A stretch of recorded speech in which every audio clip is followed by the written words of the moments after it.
Please, just dance with me. My ex is here, she whispered, her voice trembling as her manicured fingers dug desperately into the sleeve of a stranger's bespoke tuxedo. She didn't look up to see the cold, dangerous eyes of the city's most feared man soften as he pulled her close. The grand ballroom of the Pier Hotel on Fifth Avenue was a symphony of clinking crystal, hushed wealth, and the intoxicating scent of expensive perfumes mixed with Laurent Perrier champagne. It was the annual Manhattan Philanthropy Gala, an event where the city's elite gathered to out-donate and outdress one another. Daisy Collins took a deep, steadying breath, smoothing her hands over the emerald green silk of her gown. It was a custom piece she had painstakingly saved for, tailored perfectly to her size 18 frame. For years, she had hidden behind baggy clothes and oversized coats, conditioned to apologize for the space she occupied. But tonight was supposed to be different.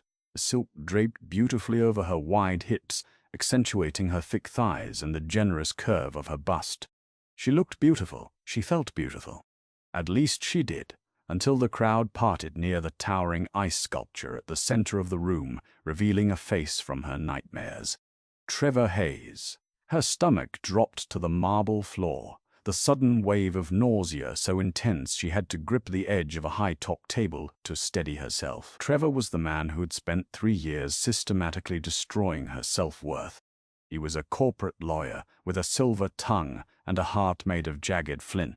Whenever they fought, he used her weight as his weapon of choice, leaving her sobbing on their bathroom floor, while he casually packed his golf clubs.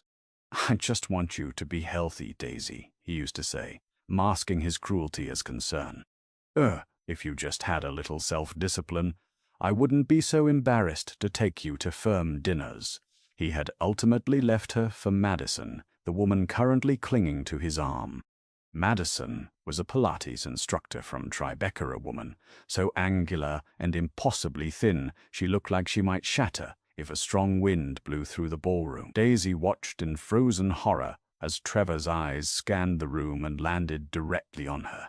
For a split second she saw a flicker of surprise, perhaps because she wasn't hiding in the shadows, perhaps because the emerald gown demanded attention, but it was immediately replaced by that familiar, condescending smirk. He leaned down, whispered something into Madison's ear, and they both laughed. Then he began walking straight toward her. Panic, sharp and blinding, spiked in Daisy's chest. She couldn't do this. She couldn't face his thinly veiled insults about how she was filling out her dress. She couldn't stand there and let him make her feel small while she was in the largest, most visible body in the room. Desperation took over. She spun around, her eyes darting frantically for an escape route, but she was trapped between the bar and a massive floral arrangement. That was when she saw him. He was standing entirely alone near the velvet-draped columns, an imposing silhouette of a man who commanded the space around him without even trying. He was tall, easily 6'3", broad-shouldered, and dressed in an impeccably tailored midnight blue tuxedo that looked sharper than a knife's edge. He held a glass of amber liquid, his dark, heavy-lidded eyes scanning the crowd with an expression of profound, intimidating boredom. Daisy didn't think. Her survival instinct simply propelled her forward. Before she could talk herself out of the sheer insanity of her actions, she closed the distance between them, stepping directly into his personal space. She grabbed his forearm. The muscle beneath the fine wool of his sleeve was solid as granite. He stiffened instantly, a dangerous electric tension snapping through his massive frame. His dark eyes snapped down to her face, hard and questioning, the storm brewing in their depths. "Please," Daisy whispered, her voice cracking as the scent of Tom Ford tobacco vanilla and something dark and purely masculine washed over her. Please just dance with me. My ex is here." The man stared down at her. For a terrifying second, Daisy thought he was going to shove her away or call for security. His gaze dropped from her pleading, tear-bright eyes down to the soft, plump curve of her jaw, the nervous flush spreading across her chest, and the tight grip her manicured fingers had on his expensive suit. He didn't look at her with pity, nor did he look at her with the familiar, dismissive gaze she was so used to receiving from men of his caliber. He looked at her like she was a sudden, fascinating complication. Out of the corner of her eye, Daisy saw Trevor closing in, barely 10 feet away, his cruel smirk widening. Oh God, it's too late, she thought, closing her eyes in defeat. Open your eyes, a voice rumbled. It was deep, rough, and commanded absolute obedience. Daisy opened her eyes. The stranger set his crystal blast down on a passing waiter's tray without even looking. He shifted his weight, his large, warm hand coming up to wrap around her waist.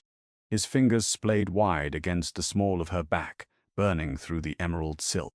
"If we are going to dance, Mia Bella." "Huh," he murmured, his voice a low vibration that sent a shock wave down her spine. "You need to look at me." Not him. Before Daisy could process the Italian endearment or the sudden, overwhelming security of his grip, he swept her seamlessly onto the polished dance floor, right as the orchestra transitioned into a slow, sweeping waltz. The transition was so fluid, so utterly commanding, that Daisy felt as if she had been caught in a velvet undertow. The stranger held her with a terrifying kind of grace. His right hand was firmly planted on her waist, pulling her flush against his solid chest, while his left hand enveloped hers. "Breathe, hey," he ordered softly, his dark eyes locked onto hers. "You are trembling." "I'm sorry," Daisy stammered, acutely aware of how much space she took up in his arms, waiting for the inevitable shift in his posture, the polite but distant spaceman usually kept when dancing with a woman of her size. But he didn't pull away. If anything, he pulled her closer, his thumbs stroking a slow, mesmerizing rhythm against her hip. "Do not apologize," he said, his tone leaving no room for argument. "Who is the man you are hiding from?" "His name is Trevor." Daisy swallowed hard, trying to focus on the stranger's sharp jawline, rather than the fact that everyone on the dance floor was suddenly looking at them. We used to date. He's the one by the ice sculpture, with the blonde." The stranger didn't turn his head, but his eyes flicked briefly over Daisy's shoulder, assessing the target with predatory calculation. A cold, dark amusement curled the corner of his mouth. "The lawyer in the cheap Armani?" Asked softly. A startled, genuine laugh bubbled out of Daisy's throat. "I think it's bespoke." "It's off the rack," the stranger corrected smoothly. "And he is staring at us with a very pathetic expression. I assume he is the reason you look like you are about to walk to the gallows, rather than enjoying the fact that you are the most beautiful woman in this room." Say. Daisy's breath hitched. She looked up at him, searching for the mockery, the punchline. But his expression was entirely serious. His dark eyes traced the curves of her face, the fullness of her lips, with unapologetic appreciation. "You don't have to flatter me," she whispered, looking down at his immaculate bow tie. "I know I don't look like the women you usually dance with." His hand tightened on her waist, forcing her to look back up. The air between them suddenly felt charged, heavy with a dangerous kind of heat. "Do not presume to know my tastes. I prefer a woman I can actually hold, a woman who takes up space in the world." He stepped into the music, turning her masterfully. "What is your name?" "Boss. Daisy. Daisy Collins." "Gabriel," he replied simply. He offered no surname, no job title, just Gabriel. For the next 3 minutes, Daisy forgot about Trevor. She forgot about the years of cruel comments, the restrictive diets that always failed, the deep-seated belief that her body was something to be fixed. In Gabriel's arms, she felt weightless. She felt entirely and dangerously safe. But reality has a nasty habit of breaking the spell. As the song ended, Gabriel kept his hand firmly on the small of her back as they stepped off the floor. They were immediately intercepted. Well, Daisy, I didn't expect to see you here." Daisy froze. Trevor stood blocking their path to the bar, a champagne flute dangling from his fingers. Madison was draped over his side, her eyes raking over Daisy's body with thinly veiled disgust. "Trevor," Daisy managed to say, her voice tight. "I see you're still indulging," as Trevor said smoothly, his eyes dropping to her hips. "Emerald is a bold choice, very expansive." The insult landed exactly as intended. Daisy felt the familiar shame flood her cheeks. She instinctively tried to step back, to shrink into herself, but the massive, unyielding hand on her back anchored her in place. Gabriel stepped forward. The movement was slight, but it immediately shifted the atmosphere. The temperature in their small circle seemed to drop 20 degrees. Gabriel looked at Trevor. He didn't glare, he didn't raise his voice. He simply looked at the other man the way one might look at a cockroach on the sole of an expensive shoe. "And you are?" Gabriel's voice was soft, silken, and terrifyingly cold.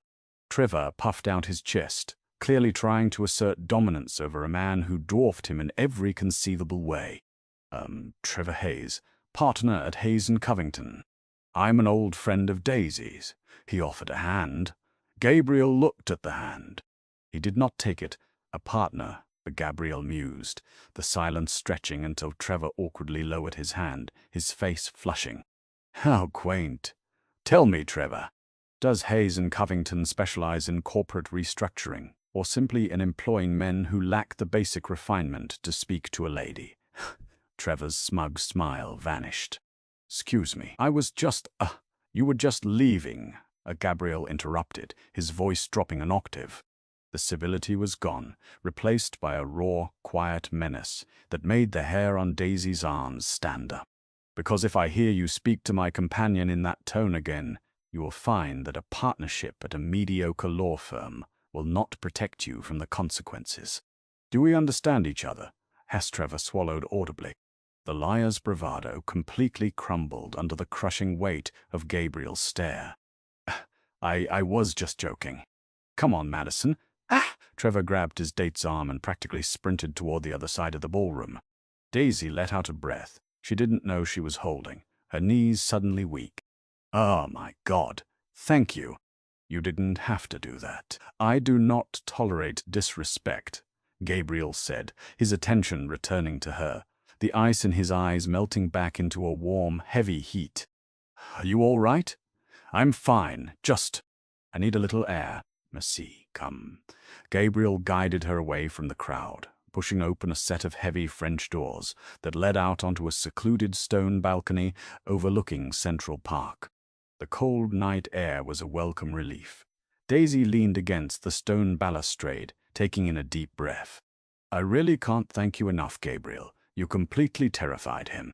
You play the intimidation card very well I don't actually know what you do. Gabriel stepped out onto the balcony, the shadows of the night seeming to cling to him. He pulled a silver cigarette case from his inner jacket pocket.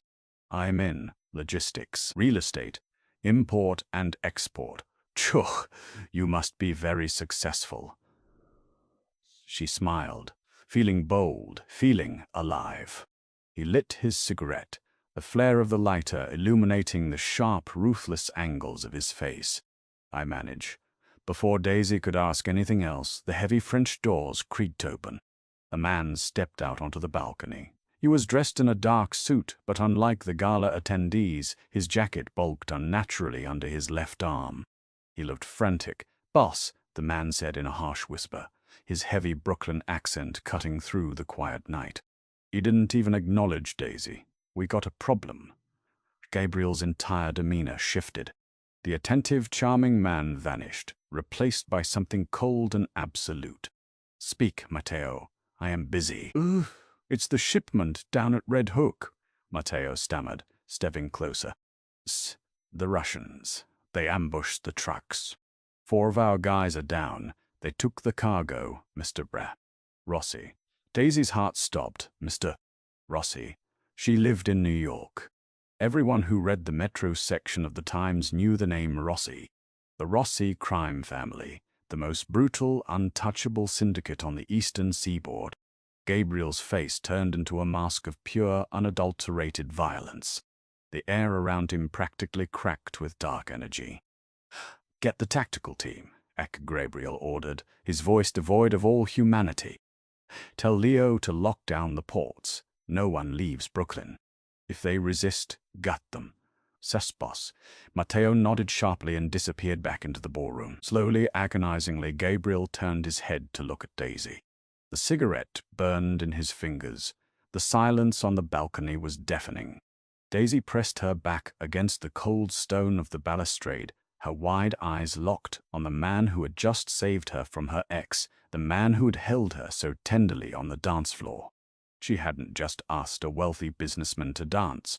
She had just used the head of the New York Mafia as her shield. And by the dark, possessive look in his eyes as he stepped toward her, she realized he had no intention of letting her go.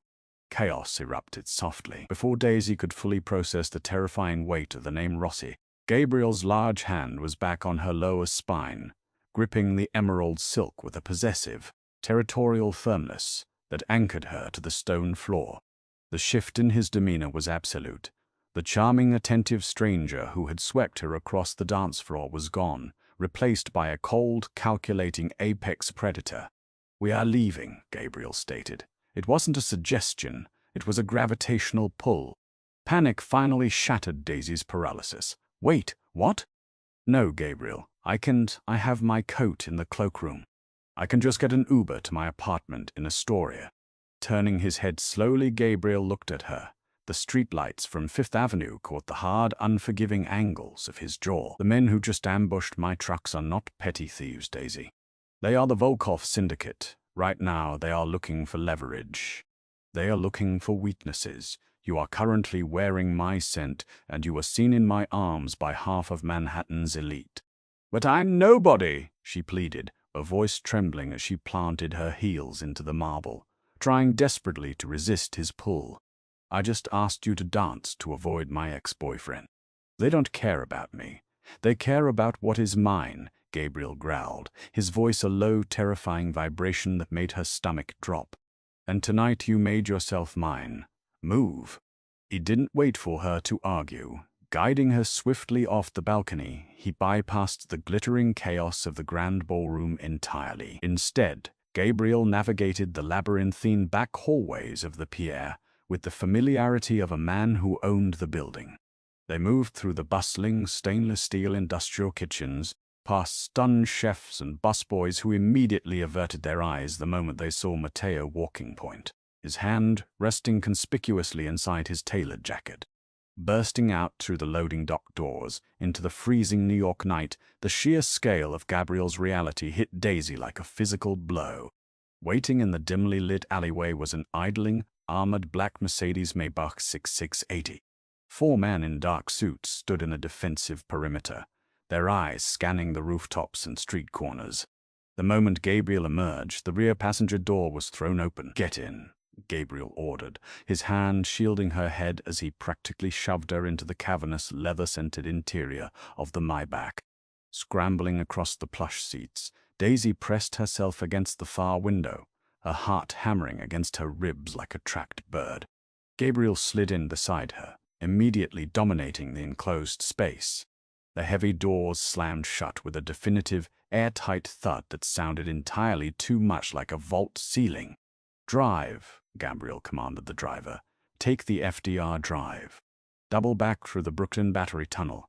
Make sure we are not followed." The massive engine purred, and the Maybach shot out of the alleyway, merging violently into the late-night Manhattan traffic. Up front, Matteo racked the slide of a Glock 19, the metallic clack echoing sickeningly in the quiet cabin.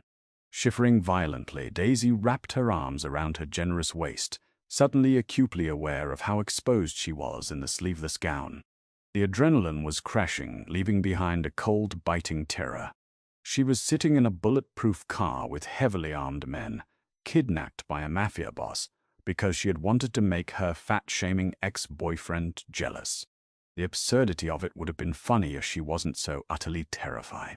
Noticing her violent trembling, Gabriel stripped off his heavy midnight blue tuxedo jacket. Without a word, he draped it over her shoulders. The thick wool retained his body heat, enveloping her in the intoxicating, grounding scent of tobacco, expensive cologne, and dark danger. "Drink this," he murmured, pulling a crystal decanter from a hidden compartment in the center console and pouring a measure of amber liquid into a glass. Daisy took it with shaking hands, the glass clinking against her teeth as she took a desperate swallow.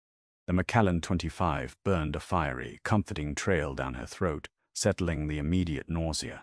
"Are you going to kill me?" she whispered, the question slipping out before she could stop it. Gabriel paused, his dark, heavy-lidded eyes fixing on her face. For a fleeting second, the ruthless Mafia Boss softened. He reached out, his large, calloused thumb gently wiping away a stray tear that had escaped down her cheek. "I am going to protect you, Maya Bella," he said softly, his touch sending a confusing electric jolt of warmth straight to her core. "You are safer in this car than you have ever been in your life." "Why?" she asked, her voice cracking.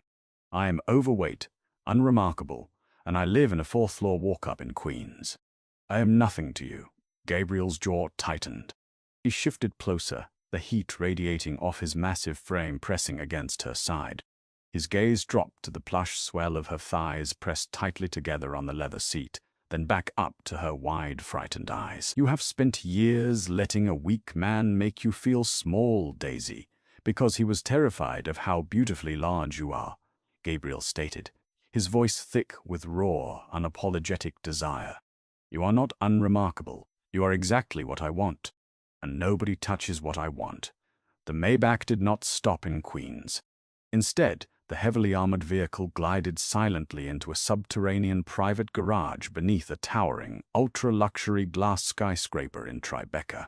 The building, 50 stories of impenetrable security and exorbitant wealth, belonged entirely to the Rossi family.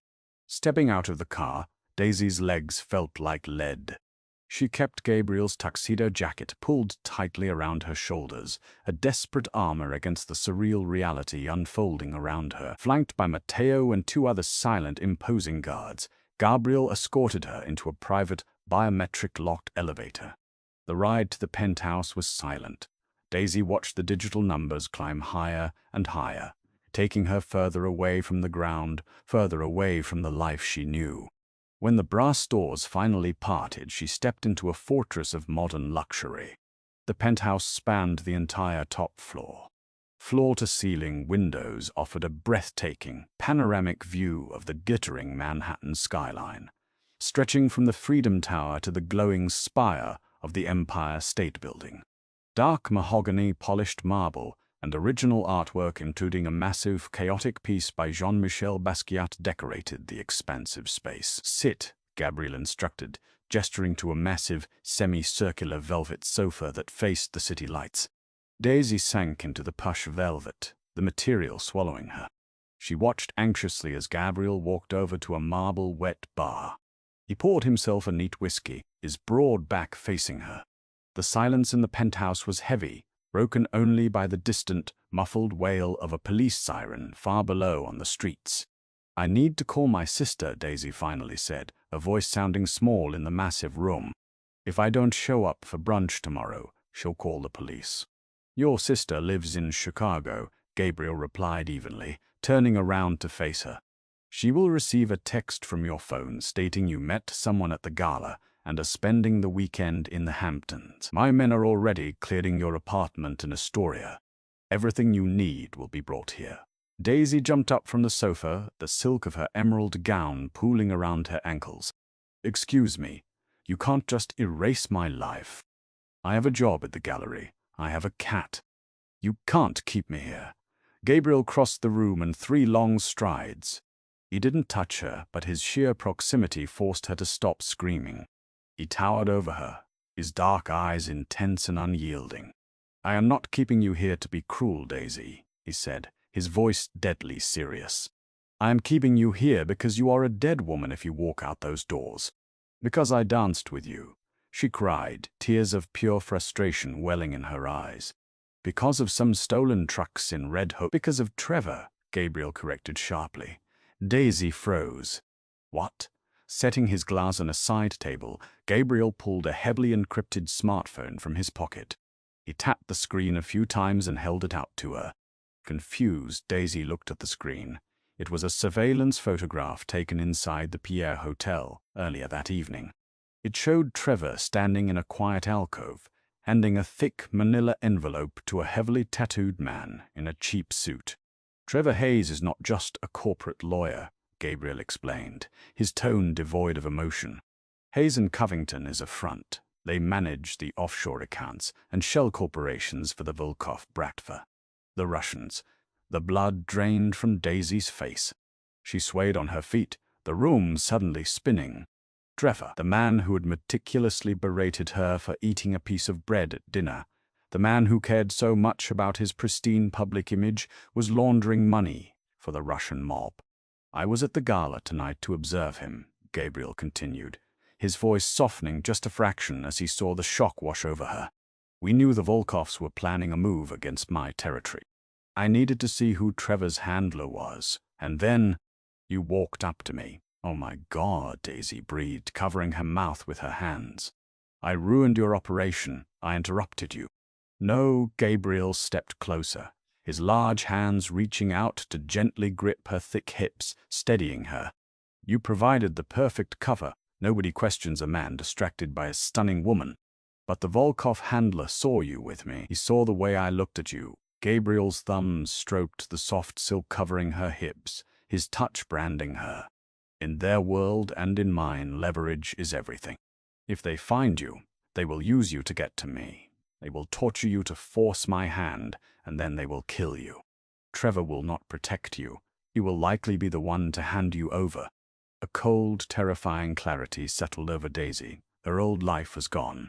The moment she touched Gabriel's arm at the gala, she had stepped onto a battlefield she didn't understand, wearing an emerald gown as armor.